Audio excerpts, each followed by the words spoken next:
Hi everyone, welcome to Edureka's Node.js series. I'm Praveen and I will be instructor for the today's session.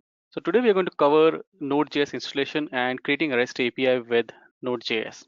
So before we start the session, I will give you my introduction so we know each other better. So I'm Praveen and I have around 10 years experience in development and have been working on Node.js from last 5 years. And have created different APIs and different applications for different clients and enterprise solutions. So in this series, we are going to cover how installation of Node.js can be done, how APIs can be created with Node.js, and what are the different type of applications you can create with it.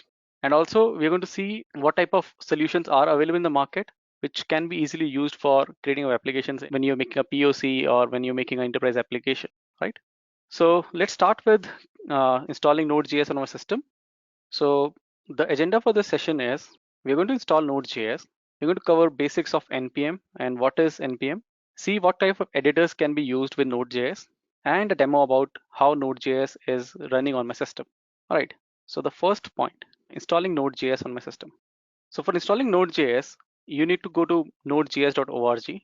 That's the official website for Node.js.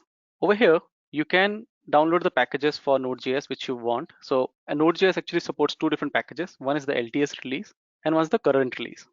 So on the Node.js website, you will get two type of different versions of Node.js.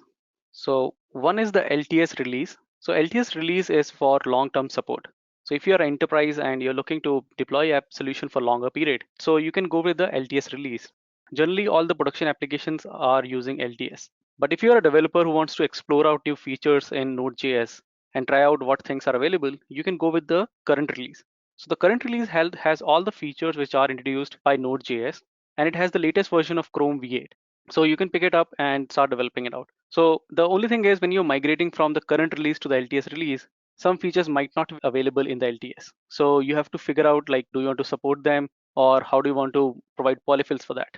All right, so I will go to nodejs.org to download the package. So first I have to go to Chrome or any browser which you like. Navigate to nodejs.org. Over here, you will find two packages again, LTS or current. So depending on which package you like to use, you can pick it up. So in my case, I will go with the LTS support, the long-term support package. So I will download this package on my machine. And once the package is downloaded, you can just start the package installation. So this will prompt you that it's going to install Node.js, the version which you downloaded, and NPM. So we'll cover NPM later on, but we'll first install Node.js on our system. So it provides you licensing information. You can see what kind of license it supports and agree with it.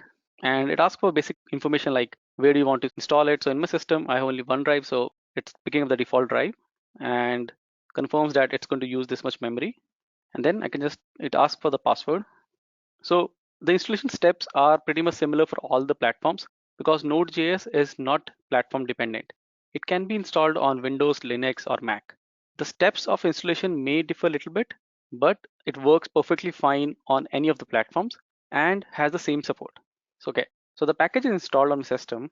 Now it just does the cleanup. Okay, to verify is everything working on the system, you have to open terminal on your machine. And on the terminal window, you can just type node-v. So I'll just zoom in. So this is the command which you have to execute after the installation is completed. So on a Windows machine, you have to use command prompt or PowerShell. On a Linux machine, you can use terminal, or on Mac machine, you can use terminal again. So you have to run node-v. Press enter. It prints the version which is installed on your system. So on my system, because we just downloaded and installed, so we installed 10.15.3. That's the version which is available on my system right now. And I can start using Node.js on my machine. So if you don't get this version over here, that means something has broken up in the installation steps. And you might have to install it again or try to debug the problem with it. In most of the scenarios, the installation steps perfectly work out and you won't face any kind of issue. Okay, so we have installed Node.js on our machine and everything is working fine. Like we can access Node.js and get the version from it. So that means it's working fine now. The next thing is NPM. So what's NPM? NPM is Node Package Manager. It's a tool which allows us to install packages in our Node.js applications. It's a third-party tool and it comes along with Node.js as a default package. What it allows is, it allows us to use third-party components which are shared by the community or by different companies who wants to contribute back to the open source. So how do we use NPM? Because it's installed by default along with the Node installation. So we don't have to install anything special for it. It's just a command which we can run on our terminal windows. So let's see how we can run npm. So I will exit the presentation and go back to the same terminal window which I opened. And over here, earlier we were checking node-v, which printed out the version of node. Similar to that, what we can do is we can write npm-v, which print out the version of npm which is installed on the system. So right now on my system, it installed npm which is 6.4.1. So now in npm is perfectly working on system and node.js is also working on the system. So now I'm ready with developing applications on node.js on this machine. Some more information about npm. So npm provides us a host of online repositories which provides you a lot of packages and modules which you can install in your node.js application. They are from like basic utilities for doing calculations, or they can be advanced level utilities for doing machine learning or TensorFlow, these kind of things. So you can use Node.js to do all of the different type of tasks which you find out in your development. So you can create a basic calculator with it, or you can make a machine learning system along with Node.js. All right. So another thing is npm also allows us to manage packages which are installed on a system. So if you are creating a project and you want to manage different packages or install new packages, those are directly done through npm. So you don't have to go to any website and download the code from there. npm provides you methods for installing, removing, or updating packages into your code. By running those commands, you can install any package and define it as a dependency, so that whenever you're sharing your code, the person who's going to receive your code does not have to find out where this code is coming from or where this third-party code is coming from. They can easily just run the same commands which you were using on your system, and they can start developing the project. So it's very easy, and it helps the developers to develop applications in a faster time. So the next thing is code editor and IDE, which you can use with Node.js. So Node.js does not force you to use a specific IDE or specific kind of a code editor. Node.js can work from very basic like Notepad to a very advanced level IDE like Eclipse or WebStorm or these kind of. So you can use any kind of a IDE with Node.js. I personally prefer to use Visual Studio Code, which is an open source code editor provided by Microsoft, and it's also developed based on Node.js and Electron. So you are creating Node.js applications to create Windows applications or web applications by using different solutions. So that's the beauty of Node.js, right? So any preferences which you like to use for development of Node.js can be used. Like you can use any of these editors over here. All right, a basic demo of Node.js, like how Node.js works. So I will exit the presentation and go back to my terminal and show you how Node.js applications can be created or how you can test code in Node.js. In Node.js, there are different ways of executing the code. So one of the solution is called REPL. REPL is read, evaluate, print loop, in which the Node.js will read your code, evaluate, and print out the output for that, and again start the loop again. Okay, so that's very easy to run. So for that, what we have to do is we just need to run node, press enter, and it steps into the REPL environment. Over here, you can write any kind of a JavaScript code you want to try, and Node.js will evaluate that code, prints out the output, and then moves to the next line, code evaluate. So just for example, I will just write 1 plus 1. That's the arithmetic operation in JavaScript. So I'll press enter, it prints out 2. So what it did is, it picked out the line and evaluated the code. So 1 plus 1 means 2, printed out the output, and then again went to the loop. So the loop means it starts evaluating the next lines also. So you can write any kind of a JavaScript code over here. So if you want to create a function, you can create function a is equal to something like I will print console.log. It's just a hello world application. So I will just write function a console.log hello over here and semicolon run this code. So it prints out hello world. All right. So this is a very simple example because the problem over here is you cannot write multi-line code, or you can write, but the point is it's very messy to manage out over here because you cannot save that directly. And if you want to have dependencies from different packages or npm packages, that's also a tricky thing over here. So REPL is good for very small chunks of code where you want to just evaluate the code and see what it prints out. But when you're making a large scale application or even like a website or even a basic calculator, you should not use REPL. You should use a Node.js project in which you create multiple files and add code to it. So let's see how we can do that. So for that, I'm going to go to my system. So on my desktop, I will create a folder called session1. Okay, pick this folder and open this folder in Visual Studio Code. So I'll just write open session1. This is an empty folder. It does not have any files or anything over here. So this is just a blank folder. So now first what we have to do is we have to define that this is node project. So for that, what we do is we create a file called package.json. So you can just right click or create a new file over here named as package.json. That can also do the same thing, but we don't recommend using it. So the best way of creating a package.json file is by using npm init. Okay, so npm init is a command available through npm. So you can see on my Visual Studio Code, I have this terminal window open over here. Okay, so in Visual Studio Code, you can directly open terminal. So this is a very good feature with Visual Studio. I'm just using it same over here. So just to avoid moving to different windows. So over here, you can see that I can just write a terminal command. So I will just write npm init. So once you start npm init, it gives you a wizard over here or a CLI over here, in which you can define what type of project is it and what are the configurations for it. So the first thing which it asks is the project name or the package name. So the package name is session1 over here. Why it is session1? Because npm automatically picks up the folder name and creates a suitable package name for that. So what it does is it removes all the uppercase characters and removes all the spaces with dashes over here.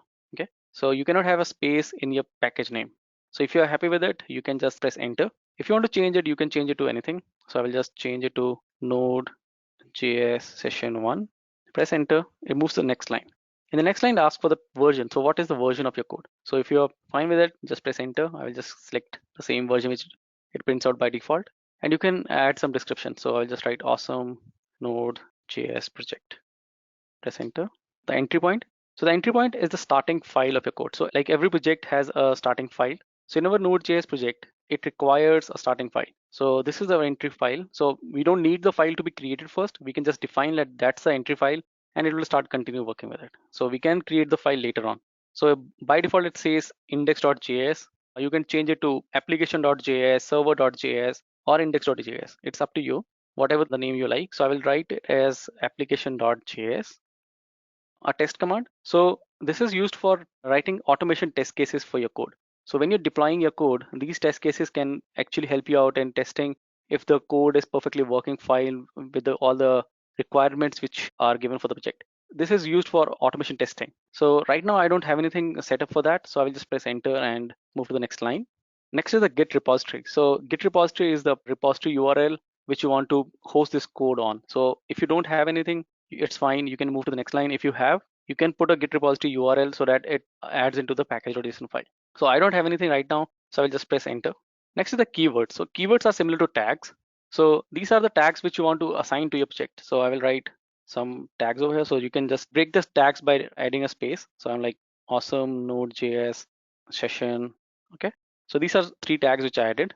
Next is author. So you can write Praveen. And if you want to write an email ID, you can just write, this is a standard way how people write it here.